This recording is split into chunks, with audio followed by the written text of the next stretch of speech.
Warning: the following podcast contains adult language and childish comedy. Listener discretion is advised.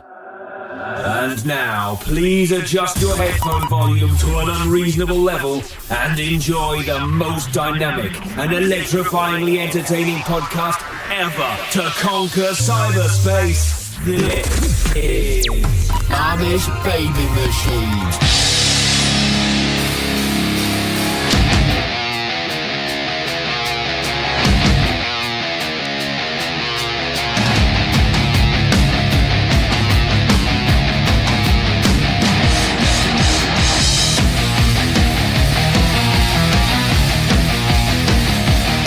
Hello, friends, and welcome to the most powerful podcast ever created, the Amish Baby Machine Pop Culture Podcast, starring me, Dags.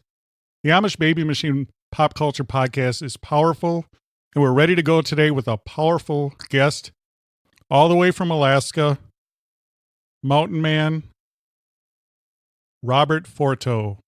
Welcome to the barn. Hey, how's it going today? Good. Now, do you prefer being called a mountain man, or what is your title? I guess you could call me a dog musher. I think that's sort of the title that sticks. Yes. Now, tell the fans of Flock of Amish, I'm real excited to have you on the show. I've never had a dog musher. Tell us about that. Well, you know, you and I have been chatting on Twitter for quite a while now. I love your sense of humor. I love your show. And we reached out to each other and thought it would be cool to have me on the show. But anyway, my name's Robert Forto. I live up in Willow, Alaska. We're about an hour and a half north of Anchorage. I live here with a pack of sled dogs. We have 40 dogs down in the yard. My wife and I operate not only a sled dog kennel, but also a dog training business up here in Alaska. We train dogs from all over and just up here living the dream. Now, where did you originate? How did you end up in Alaska? You know, I was a military kid growing up, so I got a taste of a little bit of everything. I ended up in Minnesota for school. Then I went to Portland, Oregon, and started doing some mushing. Then I met my wife, Michelle, in Colorado. And one day I said, hey, I think I want to move up to Alaska. Brought my 12-year-old daughter up here. We looked at this little rundown cabin shack, and I left it in the hands of her. I said, Nicole, I want you to text your mom back home and tell her if we're moving to Alaska. And she texted Mom, and here we are 10 years later. Now, how do you get into mushing? I started dog mushing in 1994. I was living in Portland, Oregon at the time, and I answered an ad in kind of a dog-centric magazine for a lady that was selling Siberian Husky puppies in Georgia. I jumped in my little 280Z, flew down from Portland to outside of Atlanta, bought a couple of dogs, and she said, would you like to go for a ride on our cart? I said, sure. So we jumped on, hooked up some dogs, and I was hooked. And I tell you what, those 2 dogs turned into 2, they turned into 4, they turned into 8, and here we are with 40 years later. Now, how many dogs do you rotate them out, or why do you need 40? Well, we do several teams. We typically run teams of about 10 or 12 dogs each.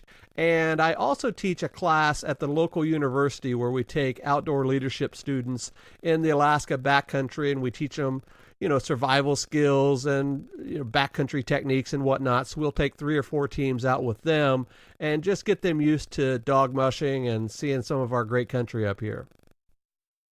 Now, what do they eat when you're out on the trail? Believe it or not, our dog food bill is about $2,400 a month, and I think they eat a little bit better than we do. We feed them about 1.5 pounds of meat a day and about 3 cups of kibble. We mix it all together. I call it gruel. It looks like a really thick beef stew oatmeal combination. Now, I hear about huskies. What's the difference between a husky and a Malamute, and do you use them both?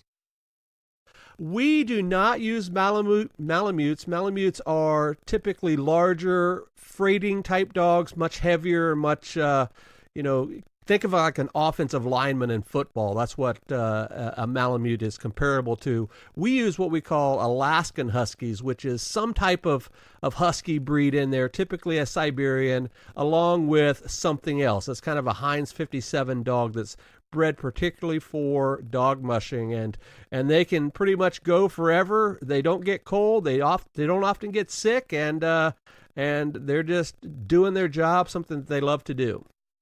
Now, how do you know if a dog's not pulling its weight, literally and figuratively? Can you tell out of 10 dogs? It's just like the slacker on the baseball team. If he's out there picking daisies when he should be out there playing right field, that's how you know they aren't doing their work. If that line isn't tight or the harness isn't tight, they're probably not doing their job. If they're goofing off and, playing with their teammates, they're probably not focused on the job. So how many years are they out there before they retire? We just had one pass away that was 17 years old last year. They stay Wow. here their entire lives. I know it's a long time. Your typical house dog lives 9, 10, 11 years, but these guys, since they're constantly working, it's like a professional athlete. They have the best nutrition, they're constantly exercising, they're constantly being worked with. So they are cared for a little bit better than your typical dog, and they prove that with not only good breeding and good genes, but just, a very high activity level and high appetite and that sort of thing. Now, tell me about racing. Do you actually get into the races like the Iditarod and the John Beargrease? I moved up here to Alaska to run Iditarod. I have not done it yet. I always say that life gets in the way. You got to earn a living some way. But one of those days I will do it. I've done a lot of mid-distance races in my years. Mid-distance races are typically 300 or 400 miles or less. But the big boy, like Iditarod and the Yukon Quest, those are typically about 1,000 miles. Now, how do you win? I guess you all start, are they staggered or how is this set up? We typically go out in 2-minute intervals, and you may have 30, 40, 50 people in a race. So the person that's going out first will start a couple of hours before the last person, and then you're working your way down the trail, and you're stopping at checkpoints for particular amounts of time. Some checkpoints are 8 hours or 10 hours or 24 hours, depending on the race. And then you make up that differential as you work your way down the trail. And it's literally the fastest team that wins. So how many miles was the Iditarod? The Iditarod is 1,049 miles. Oh my goodness. And how long is a good time on that? They're winning right now at about 8.5 days. And for folks that are listening, 1,049 miles is about from Minneapolis to Denver. So think about doing that at 30 below zero, and you're standing on a pair of runners about the size of a yardstick, about that wide. So think about standing on there at that kind of temperature in that kind of environment for that many miles. Now, what do you do for the dog's paws? Do you put anything on it, wax, or do they wear shoes, or? We do use booties. They're kind of a canvas type material. Our dogs are pretty good without them. One of the things that we do in breeding good sled dogs is making sure that they have really tough feet. And if they don't, of course, that's when they're wearing booties or some type of salve or whatever you're using to work on them. But probably the most important body part on the dog is the foot. Now, how about hips? Is that hard on the hips? It's not as hard as you may think. And again, it goes back to breeding. Remember, these guys have been bred for generations to do this work. So it's not the typical Labrador with hip dysplasia and, they're 15 pounds overweight and all of that. These guys are bred to do what they do. What are they weighing? What are they running, the average dog? Our average dog is probably about 50 pounds. I'm a bigger guy than most. We've had dogs upwards of 70 or 80 pounds, and we have some little teeny dogs, little teeny females that are probably weighing in at about 35 pounds. Now, do they pack up? Can you see like who's in charge and who's submissive? Oh, definitely, yeah. Oh, yeah. Yep, it's pretty dynamic. Everybody knows who the boss is. Everybody knows who the weak link in the team is, and they will exploit that if they have to. Now, have you come across anything crazy? What are some crazy stories you could tell us about when you're out there? Probably the most interesting story. I was doing a 200-mile race several years ago, and I was totally dehydrated. I was constantly off the sled, running up and down huge mountains. I mean, they're probably a couple of thousand feet, and I was doing all kinds of work. I was just toast, and it was in the middle of the night, and I was fallen asleep on the sled, and I looked up and I thought for sure I saw a pterodactyl flying over me, no joke. And little did I know that that there was a pretty large snow owl in the area, and other people had seen it too. But just being dehydrated and without sleep, I was definitely hallucinating a little bit, and I thought for sure that bad boy was right from Jurassic Park. Now, do you have any like surface-to-air missiles or anything to protect you on that? I don't have anything except hopefully, just kind of duck and cover. But in that instance, I was just glad to get to the checkpoint and take a little bit of a break. Do you carry a sidearm or a rifle or? It's allowed. I never have, but a lot of people do. But I haven't had too many encounters. Speaking of another story, it is actually a wildlife encounter. We were training here in our backyard on our trails here. We have 200 miles of trails behind us, and the snow was real deep, and we have these huge berms about 4 feet tall. So you're kind of running down in a chute as you're going by, and we're taking this turn. And I tell you what. A moose jumped right over the team. I thought for sure it was Rudolph jumping over the team there. And moose up here are not like moose in Minnesota. Moose up here are like elephants. They are huge. I mean, they have antler spans or whatever, racks at 4 or 5 feet wide. That thing was huge, and he just kind of leaped right over us and kept on going. Oh, so it didn't really affect the dogs at all? Oh, no, I saw him out of the corner of my eye, and he just kind of jumped over from one berm to the other over the trail. They just, they have that kind of pace with them, and nobody even knew what was coming. They just kind of did their own thing, and everybody kept going.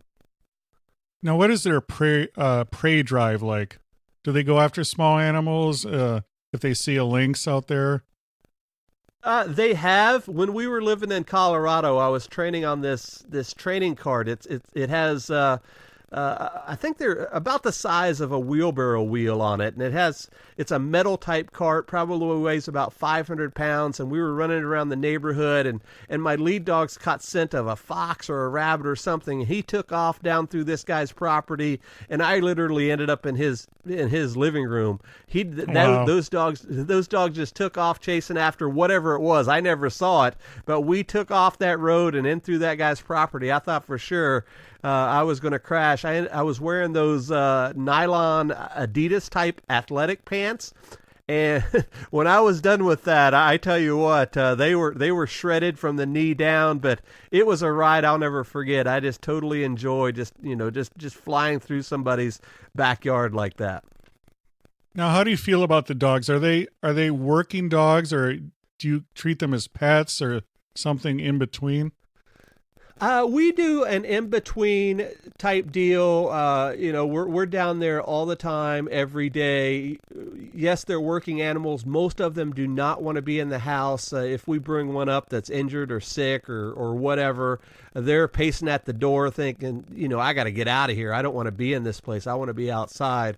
But of course, one of the biggest questions people always ask us is, do you know all their names? Of course we do. We learn them and give them unique names from puppyhood, and yeah, they're part of the family, but they're definitely not our fur babies as many people think of dogs these days. Now, I wanted to talk to you about your podcasting, because you are with Dogs Works Radio. Yes. So why don't you tell us a little bit about that, how you got into podcasting? We were living in Denver. We had a pretty good-sized training facility pretty much right in downtown Denver, and we wanted to give back to our clients.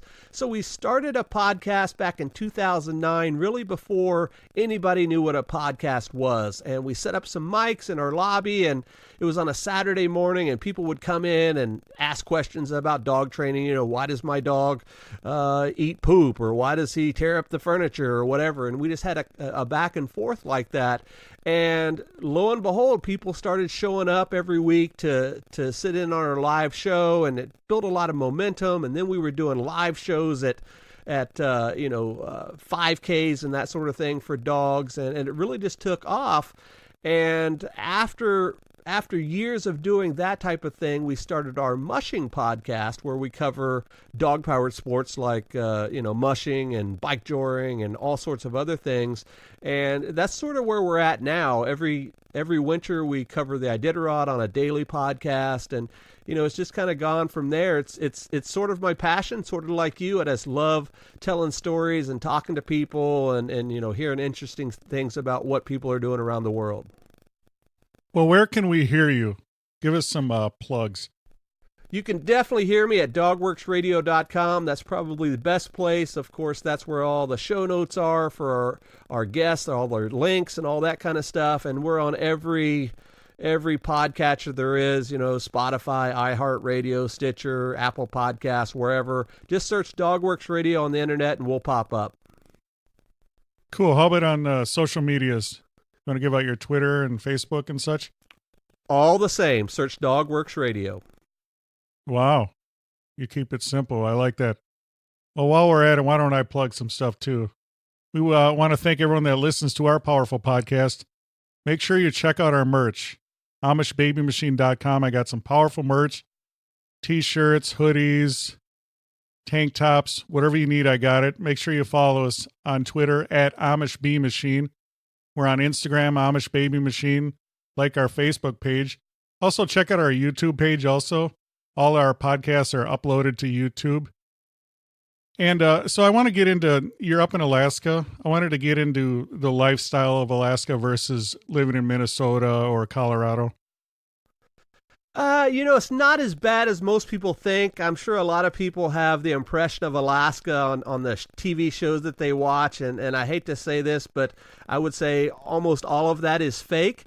It is a tough life to live up here, but we're only 25 miles from the grocery store. We do have McDonald's. We do have movie theaters. We aren't living in igloos.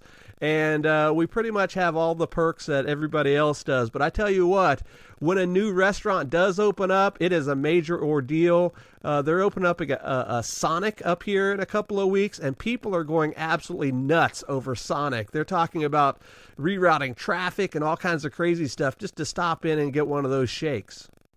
Did they install moose lanes? I don't know about moose lanes, but they definitely have cops out there directing traffic. Yeah, that's powerful. I could just imagine all the wild creatures coming up. Do you get, how far up are you? Are you seeing the midnight sun and all that or not? Yeah, we see it all the time. One of the coolest things to do here, especially if you're out there with your dog team, is just going out there and just kind of kicking back and seeing those northern lights. That's one of those special things that, a lot of people have that on their bucket list. People travel all over the world to see that, and we're fortunate enough to see it many times over the winter, and it's one of my favorite activities to do when it's dark outside. Now, you're into beekeeping also, right? Oh, yeah. Tell us about it. Well, we have 4 hives this year. That's about 400,000 bees flying around in our yard. It's no joke when you're out there. I always tell people that I'm hanging out with things that can definitely kill you in a heartbeat. And it's a lot of fun. This year we got about 15 gallons of honey out of our 4 hives. It's one of our better years. And, we do it pretty much as a hobby, but it's a pretty good money-making opportunity. We sell it for $20 a bottle, and that's a pound, and I guess there's about 60 pounds in a gallon, so just imagine how much that is in terms of bottles of honey. So it's turning out really well for us. Now, how did you get into that? Just one of those whims. A friend of mine says, hey, you should get into beekeeping, and I'm one of those guys that will try anything, and I went to a meeting, and the next thing you know, I was carrying a couple of thousand bees in my back of my truck, and we put them in a hive, had no idea what we were doing, got stung 1,000,000 times, and here we are 4 or 5 years later and doing pretty good at it. Where do you actually purchase the bees from? We're a part of a bee club, and they are, I believe, bred in California, and the club goes down there every spring, picks them up, flies them up here on the plane, and then we pick it up and then put them in the hive.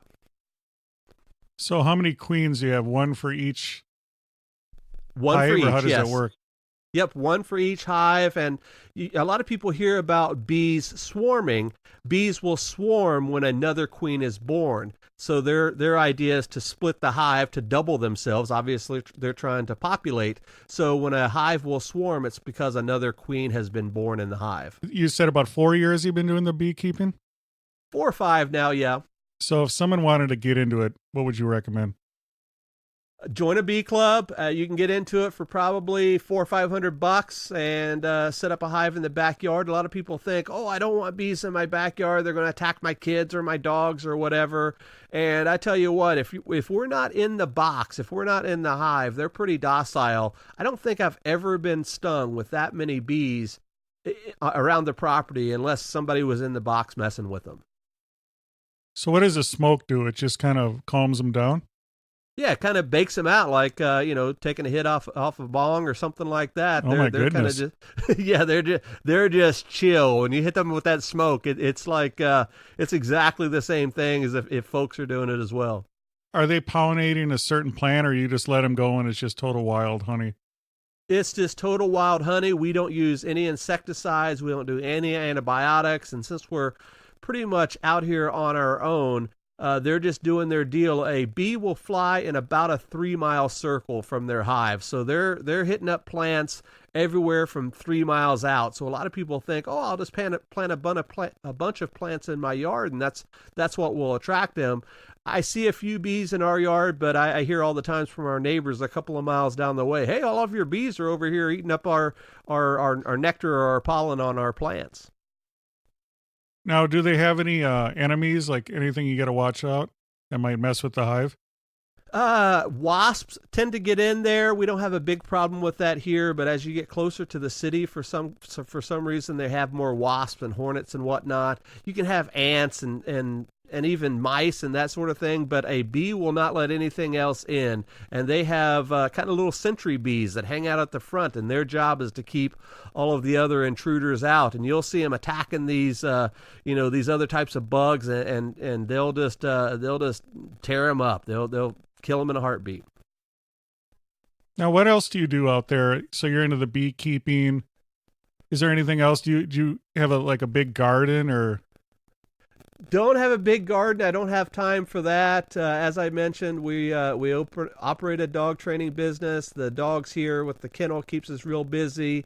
And as I mentioned before, I also teach at the local university. And then every summer we hit the road and we ride roller coasters and hit up rock festivals down in the lower 48. All right, tell me all about that. The R&R, rock and roller coasters. Rock and Roller. We call it the Rock and Roller Tour. We're actually heading out to Thursday afternoon. We're heading down to Orlando to a podcast conference and then starting off the summer leg of our Rock and Roller Tour. What that is every summer we figure out a couple of music festivals wherever they're at, and then we kind of bookend those with amusement parks or theme parks in the area, and we just travel around the country trying to hit up as many festivals and as many roller coasters as we can. A couple of years ago, we did a 7,000-mile trip. We hit up, I think, 14 theme parks and 3 or 4 concerts. We went from Denver to Portland, Maine, to South Texas, and back to Denver. So pretty much a triangle of the country, and it was a blast. And I always tell people, now that the kids are grown and moved out, it's time for us to go out and play a little bit. Now I want to hear about the concerts. Who did you see? Oh, man, we've seen everybody. We love going to the festivals so we can see all of the bands at once. We're heading this year to 2 big festivals, the Bourbon and Beyond and the Louder Than Life. Bourbon and Beyond is kind of old school classic rock. ZZ Top's going to be there, Foo Fighters, Zac Brown, that type of music. And then Louder Than Life is a little bit harder. It's going to be Guns N' Roses and Godsmack and Disturbed and Slipknot and that sort of thing. So who's your go-to band? My go-to band is probably Godsmack. I really like those dudes. My wife loves powerful. Foo Fighters. Yeah, my wife loves I love Foo that Fighters. tune, Voodoo. Oh, that's a good one. That is a good one. Did you know? I love kind drums, so that the drums on that are awesome. this is kind of a pop culture deal. I don't know if you know this, but you know that is their highest played song is Voodoo. Do you happen to know why? You got me. It's the most played song in strip clubs. Strippers love that song. Yeah, and for some reason, that's the go-to song out of their catalog. And most people don't know that, but I guess it's a perfect song for that type of deal. There's a lot of undulating to those powerful riffs and beats. Yeah. Very primal. Yeah, right. no, that song rocks. I might have to I'll have that for song of the day. I haven't done that in a while. Today's song of the day is Voodoo by Godsmack. Very good. So tell me about the roller coasters. We've ridden most of them. I think we're at about 400 in the last 4 or 5 years now. This year we're heading down to Universal. That's kind of been on our list for a long time. Universal Studios down there in Orlando. They have, 4 or 5 pretty decent coasters. One of them is called the Incredible Hulk, which I guess is just one of the most intense roller coasters in the country. We're looking forward to that. And just whatever we can get our teeth sunk into, we're going to do it on that trip. And then we're heading over to the Tampa Bay area and hitting up Busch Gardens, and they got a couple of new coasters down there as well. So which one do you think is the best, if you had to pick one or a couple of them? My favorite is in Kings Island in Ohio. It's called the Beast. It's been around since 1978, I believe. That was my first big coaster when I was a little kid. I remember I just met the height requirement, and my dad took me on that, and it's such an awesome coaster. My wife and I went back to Kings Island just past October, and I'd never ridden that coaster at night. And I tell you what, that's an intense ride there at Kings Island. So what makes it so cool?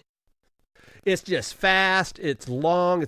I think it's 5,000 feet or something like that, and you're just ricking, rocking all over the place. And we got the chance to sit in the front seat for that ride. And when you're out there in the middle of nowhere of the park, there are no lights and things like they have on the Midway. It's pitch black, and you're just flying through the air in that front seat. It's just really exhilarating. So, with the concerts, are they? Do you plan ahead, or do you just kind of wing it on a summer and go, we're just going to hit them all? Or how far along do you plan those? We do our best to plan ahead on that 7,000-mile trip. We started, actually, no, that was the year before. They're kind of all running together. The trip we did 2 years ago, we started in L.A., and we went to Metallica at the Rose Bowl. So that was our first show. Then we kind of hit the West Coast circuit of coasters and ended up with Guns N' Roses and Denver. And that was a great trip. 2 really iconic classic bands there. And then we went to Rollercoasters in LA and up in Idaho and Washington and whatnot, then back down into Colorado.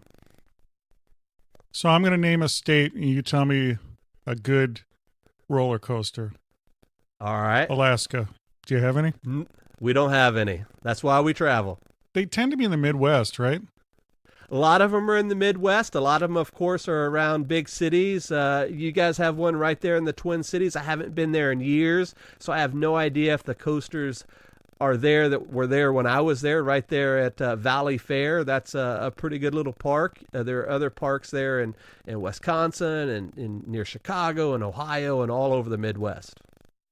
Now, let me ask you this. Do you like the roller coasters that are very smooth, or do you like the ones that are kind of rickety and you're like, oh my God, are we going to fly off this thing? I love the old ones. I especially love the Woodies or the wooden roller coasters. One of my favorite roller coasters of all time is the Cyclone at Coney Island in New York City. We've been there 3 out of the 4 years, I guess it is, we've gone out to New York City. I think it was built in 1926, if I'm not mistaken, and it's just one of those that is just a classic. It's just pure nostalgia to ride on something like that. And they look so good too. They're typically white, and they have the big arches, the big loops. Right. the technology nowadays is so much different than what it was back in the day. Nowadays, they're just so smooth. I mean, it just feels like you're just flying down the track, and you don't even know it's not rickety like you talked about. It's just all smooth and rocking and rolling. There's one in Tennessee called Lightning Rod that is the first looping wooden coaster, and it's also the first wooden launch coaster. So it means it shoots you down the track at 60 miles an hour or something right out of the gate. And I tell you what, it's so much different than what most people think of as of a roller coaster. Now, how about like at Disneyland and Disney World and those big theme parks? Yeah, I have not been to either Disneyland or Disney World in years. That's on our list to make it one of these days. But those places are just so huge, and they're just so packed in the summer. A lot of times they just have such long waits. I've seen things where people are waiting 4 or 5 hours to ride a roller coaster, and that's not really my gig. I'd rather go in, get in, and get out. But one of these days we will make it over to Disney World. I know they're just opening up that Star Wars land, and that's really kicking off. I'm a big Star Wars fan. I grew up with that. I was born in the early '70s, so that's sort of my go-to of Empire Strikes Back and Return of the Jedi and all that. Those were my characters. Now everybody loves Marvel and DC and all that. So out of the big three, what was your favorite? Empire? I think Return of the Jedi. I think that's just a cool one just because of all of the different stuff. Yeah, I loved, of course, I saw it when I was 8 or 9 years old. So, I love the Ewoks, and I love kind of that indoor planet. Of course, here I am living in a very similar place to that now. But I just thought it was a cool story. You kind of saw, the death of Vader and all that happen, and it was just a cool way to go, I think. Why did each planet only have one climate? It's like the Hoth was the ice planet, Tatooine was a desert planet. Why can't there be more climates? Yeah, I know. And if you think about it, I don't know what the planet was, where they were in Cloud City with Lando Calrissian, and the whole planet was just a huge city in the clouds. But yeah, I think they tried to mimic, what the kind of the demographics of the country was. Every city has their kind of unique feature. When you think about LA, you have Hollywood, and when you think about New York, you think about Forget About It and all that sort of thing. So I think all the planets were trying to mimic other parts of the country at the time. So we are a powerful pop culture podcast. So tell us your movies other than Star Wars. What are your go-to movies? I'm a big-time scary movie fan. Every October, we do the 31 Nights of Horror. Each night, we watch a scary movie of one kind or another. That's kind of my go-to. But I like all movies, the old ones, the new ones. We talked about DC and Marvel. I like those okay. They're not really my forte, that CGI stuff. I like a better story than I do the action. They're not your Forto? Not my Forto, that's right. Powerful. Well, I want to thank you for being on this show today. I was looking forward to it. It's not every day you get to talk to someone that lives with 40 sled dogs up in Alaska. Right. Powerful. I appreciate you having me on. I love going back and forth with you on Twitter. You got an excellent feed over there, and I think I probably comment every day on something or another, and you and I usually go back and forth a little bit. So yeah, the place to see you for your listeners is definitely follow this dude on Twitter. It's good stuff, and I think you really get a kick out of his tweets for sure. God bless you. Yes, I do really appreciate you, Robert, being on the show. Oh, thank you very much. Yeah, you're welcome. And then next time, guys, you've just enjoyed the Amish Baby Machine podcast.